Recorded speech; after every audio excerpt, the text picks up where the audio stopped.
Assalamualaikum warahmatullahi wabarakatuh. Selamat malam Bapak dan Ibu, kelas karyawan, eh, Prodi Teknologi Mesin. Perkenalkan nama saya Rizky Nur Putri.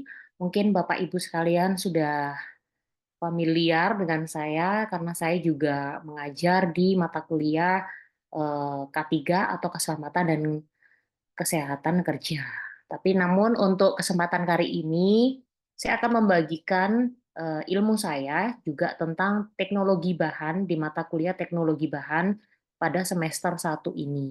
Gitu ya.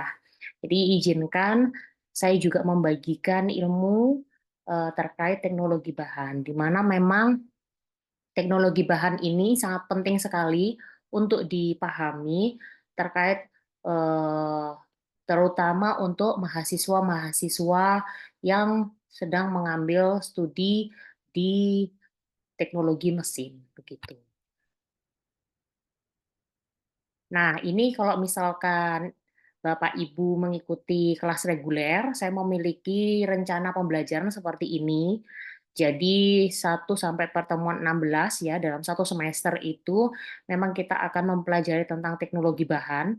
Namun karena kalau kelas reguler ini jamnya memang lebih panjang karena juga jumlah SKS pada teknologi bahan ini cukup besar, juga dikonversikan untuk prakteknya lebih banyak. Kalau di kelas reguler itu bisa sampai eh, 3 sampai 5 jam gitu. Namun tidak setiap pertemuan gitu. Apabila ada praktek saja bisa lebih lama gitu.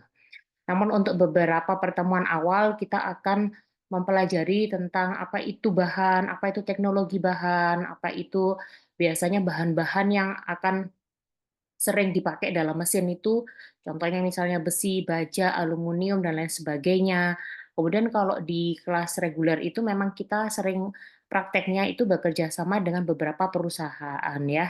Ini saya buat rencana pembelajaran yang tahun lalu, namun setiap tahun harapan kami di Politeknik Semen Indonesia itu mengalami peningkatan terus-menerus. Kalau tahun kemarin kami mengadakan kunjungan ke PT Smelting, di mana PT Smelting ini merupakan perusahaan pembuat tembaga. Di situ, alhamdulillah mahasiswa kami pada waktu semester 1 tahun lalu itu bisa melihat prosesnya walaupun tidak secara keseluruhan ya, namun bisa tahu prosesnya diterangkan, kemudian juga sempat mengunjungi proses produksinya walaupun dari jauh itu bisa mengetahui proses pembuatan tembaga itu sendiri.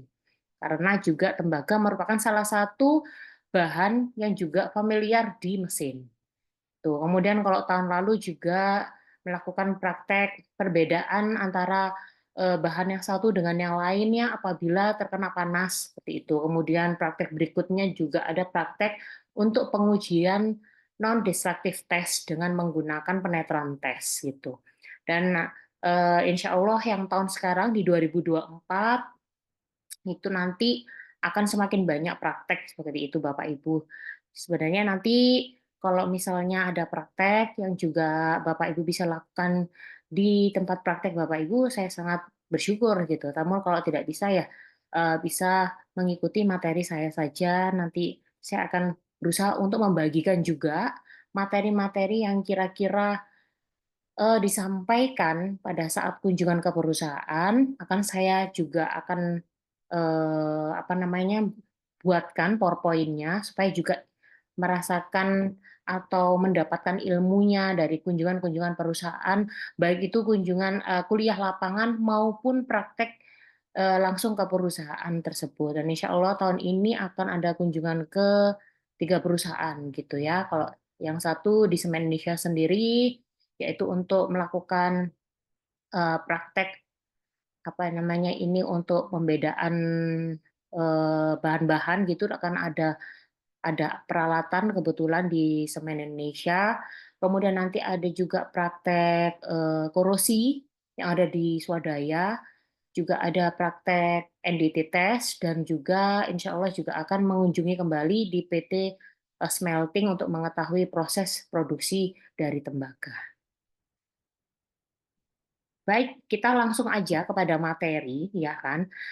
Mata kuliah kita adalah judulnya tentang teknologi bahan, di mana teknologi sendiri merupakan keseluruhan sarana untuk menyediakan barang-barang yang diperlukan bagi kelangsungan dan kenyamanan hidup manusia.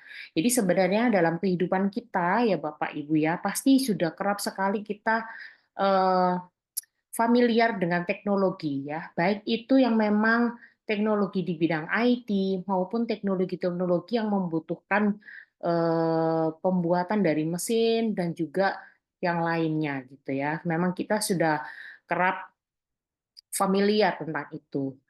Dan juga baik kalau misalkan di dunia pendidikan, teknologi itu akan terus dikembangkan oleh para peneliti, ya. Jadi kita memang bagaimana caranya supaya kita apa namanya di Indonesia atau di secara global kita bisa mendapatkan update teknologi yang terus-menerus dan arahnya kepada eh, apa namanya ini meminimalkan energi kayak gitu ya. Bagaimana misalnya contohnya yang awalnya kalau secara kelistrikan kita kan sering tergantungan dengan listrik, tapi dari pelan-pelan ada namanya solar cell kayak gitu-gitu. Itu kan juga bagian dari teknologi. Nah, di mesin sendiri ini juga kenapa disebut dengan teknologi? Ya, ini karena memang nantinya adalah berhubungan dengan sarana penyediaan barang-barang yang memang kita butuhkan dalam kehidupan kita, kayak gitu. Nah, sedangkan bahan atau material sendiri itu apa? Yaitu merupakan bidang ilmu yang paling multidisipliner dan dinamis di bidang teknik gitu ya. Jadi para engineer di bidang material itu menggali ilmu dan pemahaman tentang hubungan fundamental antara struktur, proses, performa material untuk membuat material sintesis dan mengembangkan material baru. Jadi maksudnya di sini itu jadi bahan atau material itu akan menjadi sebuah bahan baku gitu ya. Bahan itu bisa bahan baku gitu kan, di mana itu sangat dibutuhkan oleh seorang engineer. Engineer itu orang yang bergerak di bidang teknik gitu ya. Baik itu teknik mesin atau misalnya teknik elektronika kayak gitu. Nah itu atau teknik sipil atau teknik yang lain gitu, itu pasti membutuhkan bahan ya. Bahan-bahan yang memang maka dari itu di sini dituliskan bahwa ada multidisipliner. Nah, itu maksudnya adalah ilmu-ilmu nggak cuma mesin yang membutuhkan bahan ini gitu. Jadi ada memang ilmu di bidang apa namanya mesin juga, elektro, sipil dan apa namanya kemudian teknik apa dan teknik-teknik yang lain gitu. Maksudnya orang-orang yang memang berlatar belakang pendidikan sebagai teknik itu kan disebut sebagai engineer gitu ya. Nah, seorang orang engineer ini pasti kerap di dalam melakukan pekerjaannya itu pasti membutuhkan yang namanya bahan. Nah, material teknik itu dapat digolongkan dalam kelompok yaitu logam dan non-logam. Jadi kalau di dalam teknik ya, terutama teknik mesin, material atau bahan tadi yang disebut itu digolongkan menjadi dua, yaitu kelompok logam dan bukan non-logam atau bukan logam. Logam dan bukan logam gitu ya. Logam sendiri itu dikelompokkan juga menjadi logam fero dan non fero gitu ya. Jadi kalau non itu maksudnya adalah bukan gitu. Jadi material itu ada dua yaitu logam dan bukan logam. Sedangkan logam sendiri itu dikelompokkan menjadi dua yaitu logam fero dan non fero. Di mana fero itu adalah besi. Jadi sebutan lain dari besi itu adalah fero. Begitu ya Bapak Ibu ya.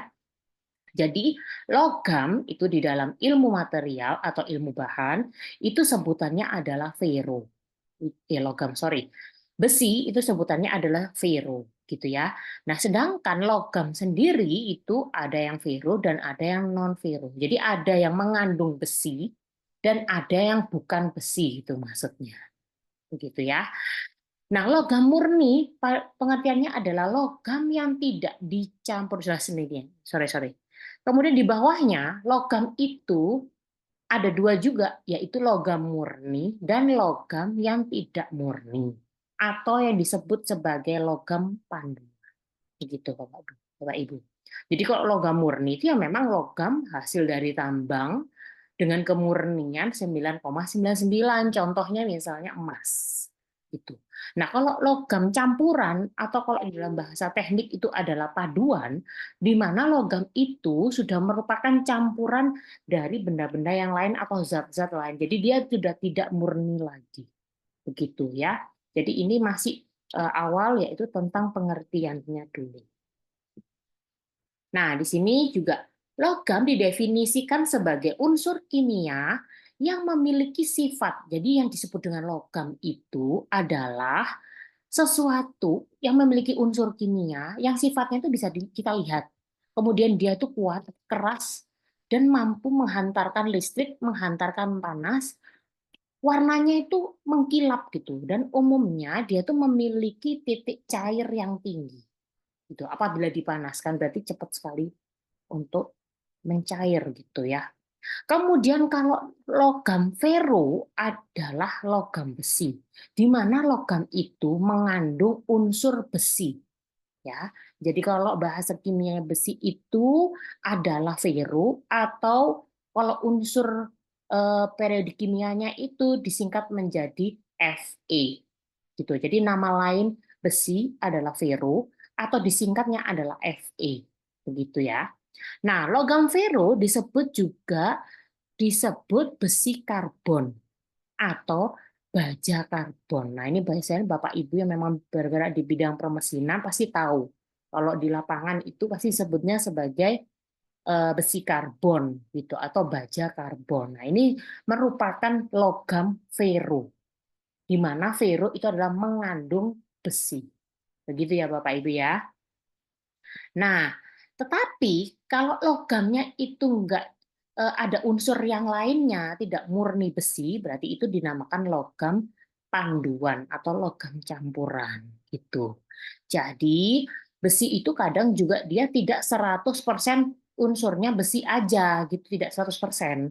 Tapi dia juga ada campurannya. Contohnya adalah karbon atau unsur-unsur yang lainnya seperti silisium, mangan, fosfor, belerang, dan lain sebagainya.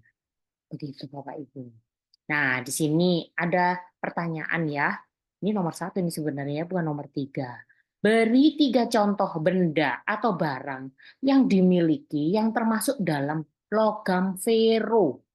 Ini Bapak Ibu bisa lihat di rumah atau di tempat kerja Bapak Ibu, kira-kira benda apa yang mengandung logam fero, gitu ya. Nah, ini sebutkan pula kandungannya jika memang Bapak Ibu tahu, jika tidak ya disebutkan saja. Kira-kira di sekitar rumah atau di pekerjaan Bapak Ibu atau dimanapun gitu ya, yang kira-kira benda itu memiliki bahan baku pembuatannya berasal dari logam fero. Gitu ya. Ini adalah pertanyaan nomor 1 yang harus Bapak Ibu jawab di kolom komentar. Gitu ya. Kemudian ada juga yang namanya adalah logam non-fero.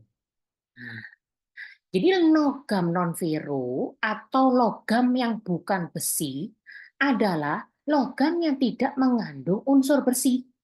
Nah, saya ulangi lagi. Tadi logam ada 2, yaitu logam fero dan logam non-fero. Non-fero maksudnya adalah tidak mengandung besi. Gitu ya. Logam non-fero murni kebanyakan tidak menggunakan begitu saja tanpa dipadukan dengan logam lain. Karena biasanya sifat-sifatnya perlu memenuhi syarat yang diinginkan. Gitu ya. Jadi kalau logam non-fero ini memang harus ada treatment dulu. Begitu ya Bapak Ibu ya. Kecuali logam non-fero seperti platina, emas, perak, itu tidak perlu dipadukan. Maksudnya tidak perlu membutuhkan campuran dari yang lainnya. Dia sudah bisa berdiri sendiri, bahkan sudah bisa dijual. Gitu maksudnya. Jadi contohnya adalah platina, emas, perak itu. Itu ya. Karena dia memiliki sifat yang bagus. gitu ya, memiliki ketahanan kimia dan daya tahan listrik yang cukup baik. Ya, jadi contohnya itu tadi platina dan emas atau perak. Biasanya kalau kita pakai untuk perhiasan ya Bapak Ibu ya, itu kita bisa menggunakannya maksudnya di sini tanpa menggunakan campuran yang begitu sangat banyak. Itu sudah bisa dijual ke masyarakat gitu. Tetapi apabila memang tidak perlu dibuat, maksudnya yang di paragraf terakhir ini, tetapi harganya mahal apabila kita langsung beli dengan unsurnya yang 100% gitu. Jadi kalau kita beli emas nih, misalnya kan di Antam gitu ya, yang 10 gram atau 25 gram itu kan murni ya, hanya kayak dicetak saja bentuknya kotak gitu. Bahkan sekarang itu sudah banyak yang 1 gram itu bentuknya lingkaran atau apa. Nah, itu termasuk adalah logam murni yang tanpa paduan. Gitu. Nah, itu bisa kita beli kalau dan emas kan juga termasuk non ferro. Jadi di dalamnya tidak mengandung besi, namun adalah logam yang memang bisa kita langsung beli atau bisa langsung diperjualkan kepada masyarakat. Begitu, Bapak Ibu ya. Jadi sudah tahu dari sini apa perbedaan logam ferro dan non ferro. Begitu Bapak Ibu ya. Kalau di dalam kehidupan kita sehari-hari, walaupun kita memang tidak bekerja di bidang mesin pun, pasti saya yakin Bapak Ibu juga tahu perbedaannya antara logam ferro dan logam non ferro. Harapannya seperti itu ya. Logam non ferro juga digunakan untuk campuran besi ternyata ya, atau baja dengan tujuan untuk memperbaiki sifat baja. Jadi di sini dalam kehidupan kita itu ada benda-benda memang yang dia itu non ferro, jadi tidak mengandung besi, tapi dia memiliki apa ya, manfaat yang bisa juga dicampur dalam besi dan baja gitu. Sehingga sifat-sifat besi dan baja ini menjadi lebih baik atau bisa sesuai dengan yang diinginkan oleh customer gitu. Sifat mekanik logam non ferro pada umumnya itu kurang baik, akan tetapi dapat diperbaiki dengan memadukannya gitu ya. Jadi non ferro itu kalau murni juga kurang bagus, maka paling bagus adalah memang dengan mencampurkan dengan unsur yang lainnya. Kebanyakan dari logam non ferro adalah tahan korosi karena memang lapisan oksidanya kuat ya kan. Contohnya aja emas atau perak itu kan tidak, kalau dia memang murni 99% itu memang tidak akan terjadi korosi. Korosi di sini maksudnya tidak berkarat ya, Bapak Ibu. Walaupun dia juga contohnya kalau Bapak Ibu atau misalnya istrinya atau memang ibu sendiri yang suka membeli perhiasan gitu ya dengan sekian persen emas gitu ya, itu kan juga tidak sampai korosi gitu ya, karena memang ketahanan dari logam non ferro ini sangat kuat sekali, lapisan oksidanya kuat sekali sehingga eh, memiliki sifat yang tahan korosi gitu. Sedangkan beberapa logam non ferro memiliki daya pengantar listrik dan daya pengantar panas yang baik juga. Itu. Jadi memang dia selain memang memiliki kekurangan juga memiliki positif juga gitu ya. Jadi memang ada baiknya supaya memperbaiki sifat gitu untuk memadukan keduanya antara vero dan non vero, atau misalnya ya butuh non vero aja bisa gitu. Jadi tergantung, semua itu adalah kebutuhan kita, pengen membuat produk yang seperti apa begitu Bapak Ibu. Nah, ini logam non ferro sendiri itu ya dikelompokkan menjadi 5 Bapak Ibu ya. Ini yaitu logam berat, logam ringan, logam mulia, logam refraktori atau logam tahan api, dan logam radioaktif. Gitu. Jadi non ferro itu dibagi menjadi 5 gitu ya. Logam berat. Apa itu logam berat? Adalah apabila berat jenisnya itu lebih besar dari 5 kilo per desimeter pangkat 3 atau per liter. Misalnya adalah nikel, kromium, tembaga, timah hitam, timah putih, seng, dan lain sebagainya. Itu termasuk dalam kategori logam berat non-ferro. Nah, ini ada pertanyaan nomor 2 ya, walaupun tulisannya nomor 4, tapi ini sebenarnya nomor 2, mohon maaf ya, belum saya edit. Jadi pertanyaan nomor 2, Bapak Ibu silakan memberikan contoh gitu ya, masing-masing 2 barang untuk per kategori. Jadi yang pertama adalah yang termasuk dalam logam berat itu apa? Contoh benda yang memiliki yang berasal dari tembaga, contohnya apa? Gitu. Kemudian ada memang ini untuk teknologi bahan ini saya ingin 2 arah ya. Jadi setelah, apa namanya, saya terangkan, Bapak Ibu juga bisa mencari di Google gitu. Jadi supaya kita juga 2 arah. Jadi Bapak Ibu tidak hanya mendengarkan dari saya, juga, mmm, berusaha untuk mencari tahu juga, walaupun itu, adalah contoh-contohnya gitu. Nggak apa-apa ya Bapak Ibu ya, diluangkan waktunya sedikit gitu. Kemudian nomor 2 adalah logam ringan. Logam ringan itu yang apabila berat jenisnya itu lebih kecil dari 5 kilometer desi pangkat 3. Contohnya ada aluminium, magnesium, titanium, kalsium, kalium, natrium, barium, dan sebagainya. Kalau ini saya rasa lebih mudah ya, contohnya kayak aluminium pasti Bapak Ibu sudah tahu, atau titanium ya. Contoh di dalam kehidupan kita sehari-hari, bisa di rumah, bisa juga di perusahaan yang mengandung beberapa barang bahan ini gitu ya. Kemudian logam mulia ini saya rasa juga Bapak Ibu sudah paham ya, yaitu logam yang memiliki nilai ekonomis yang tinggi. Digunakan untuk keperluan-keperluan khusus, contohnya alat tukar uang atau perhiasan. Nah, ini tinggal disebutkan saja Bapak Ibu. Kemudian ada namanya logam refraktori, atau logam ini mampu tahan terhadap api, gitu ya. Logam tersebut biasanya digunakan sebagai unsur paduan untuk alat-alat listrik, silinder lain, motor bakar, torak, dan alat-alat lain yang memerlukan ketahanan panas, Bapak Ibu. Nah, contoh nih, apa sih alat-alat yang memang memiliki ketahanan panas, begitu Bapak Ibu ya. Saya rasa juga tahu yang tahan api. Jadi dia itu memiliki unsur-unsur titanium dan lain sebagainya. Ini kayaknya tahu ini ya. Apalagi kalau yang sukanya masak Bapak Ibu, atau memang eh, untuk mesin-mesin sepeda motor atau mesin-mesin yang ada di pabrik ya, yang memang tahan panas sehingga bisa kita, apa namanya, bisa kita pegang atau tidak perlu memakai peralatan-peralatan APD yang terlalu berlebihan gitu ya. Kemudian logam radioaktif ini contohnya adalah logam yang memancarkan sinar radioaktif. Contohnya sinar alfa, sinar beta, dan gamma. Yaitu contohnya uranium, plutonium, dan radium. Ya, silakan Bapak Ibu dari 5 ini masing-masing 2, berarti jawabannya akan ada 10 jawaban. Tuh. Kemudian ada juga namanya logam murni, tadi sudah ya Bapak Ibu ya, ini hanya penjelasannya saja, penjelasan tambahan. Apa itu logam murni? Jadi logam murni itu dari semua jenis logam dapat digolongkan menjadi murni dan logam paduan. Logam murni artinya tidak ada campur logam lainnya. Jadi dia itu memiliki sifat yang murni dengan kadar 99,9%, memiliki kekuatan tarik yang rendah. Jadi dia tuh sebenarnya ringkih banget, kalau bahasa Jawanya tuh ringkih ya. Jadi dia itu gampang sekali patah isinya. Kemudian titik leburnya juga tinggi. Jadi kalau misalnya dipanaskan dia cepat sekali melebur. Daya tahan listriknya baik dan daya tahan terhadap karatnya baik ya.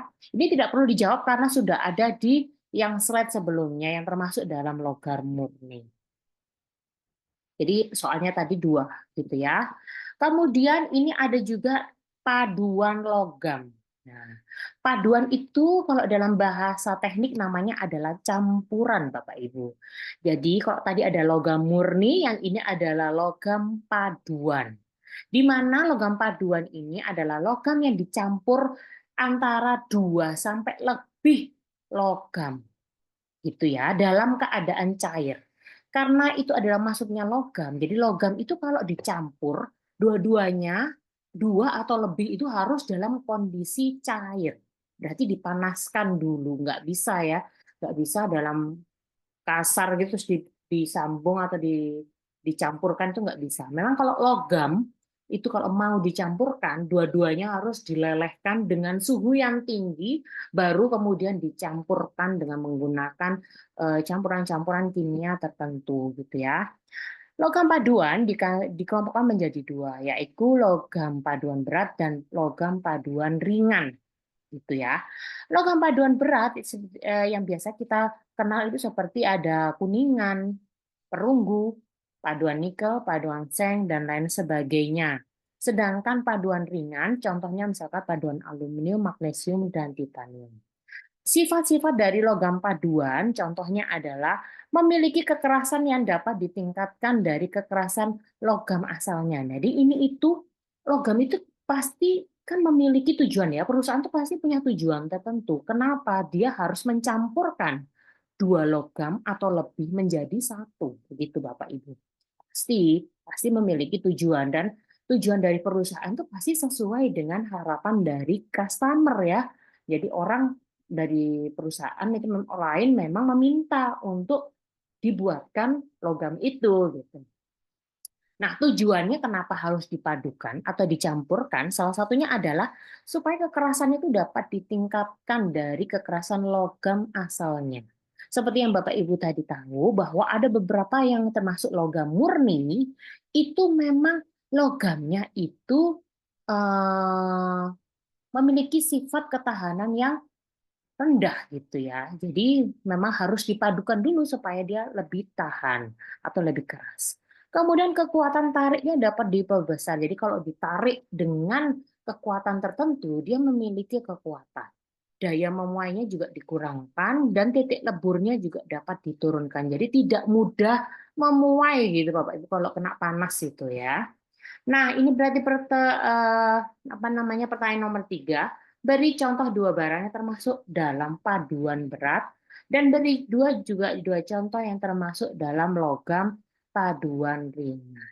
Begitu ya. Oke, tadi kita berarti sudah mulai dalam definisi-definisi ya dalam logam gitu ya.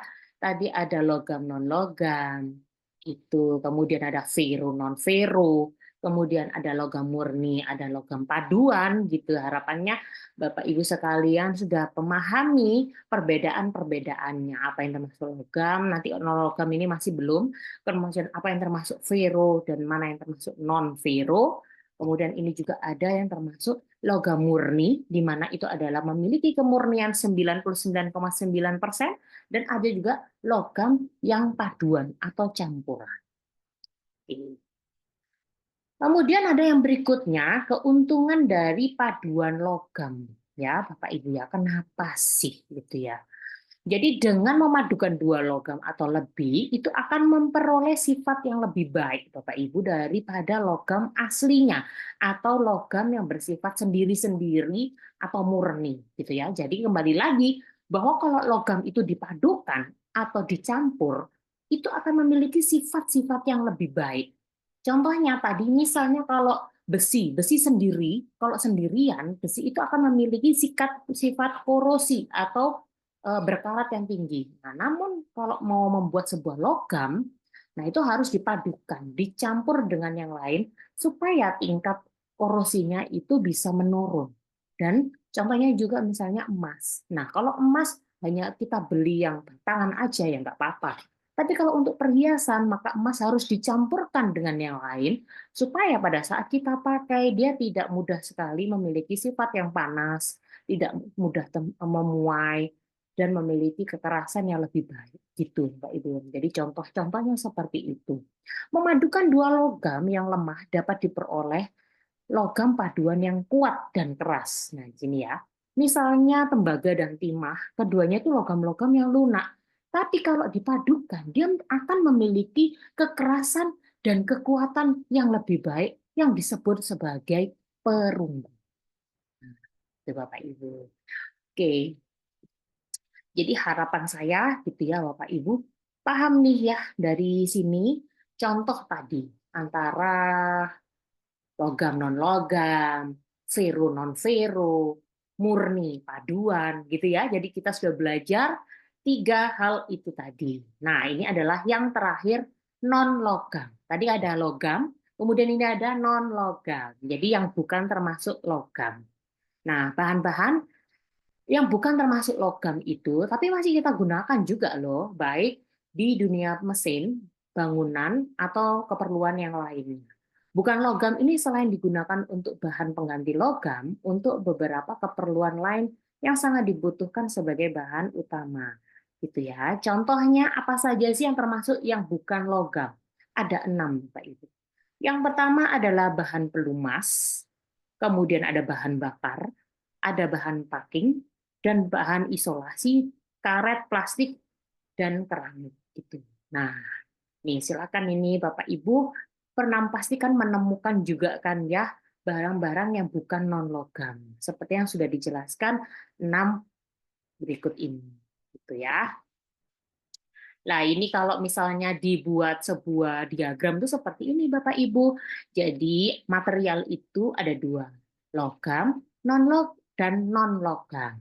Logam sendiri ada dua, yaitu ferro dan non-ferro. Gitu. Sedangkan yang non-logam itu ada yang berasal dari alam dan ada yang berasal dari sintesis atau buatan manusia atau buatan pabrik gitu ya. Nah, logam sendiri ada ferro dan non ferro, di mana ferro adalah yang mengandung besi, gitu ada besi dan baja, dan yang tidak mengandung ferro atau tidak mengandung besi itu ada macam-macam, seperti aluminium, mangan, timah dan lain sebagainya. Sedangkan yang non logam itu ada dua, ada yang dari alam seperti kayu, karet, batu, gelas, keramik, minyak, oksigen dan lain sebagainya.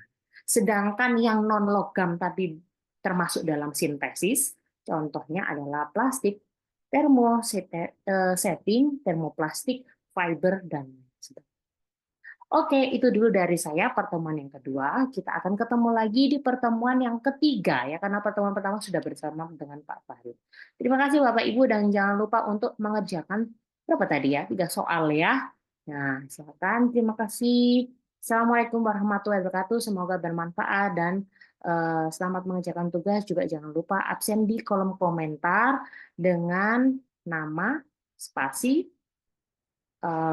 prodi, spasi, kelas karyawan 2024. Terima kasih, selamat malam. Assalamualaikum warahmatullahi wabarakatuh.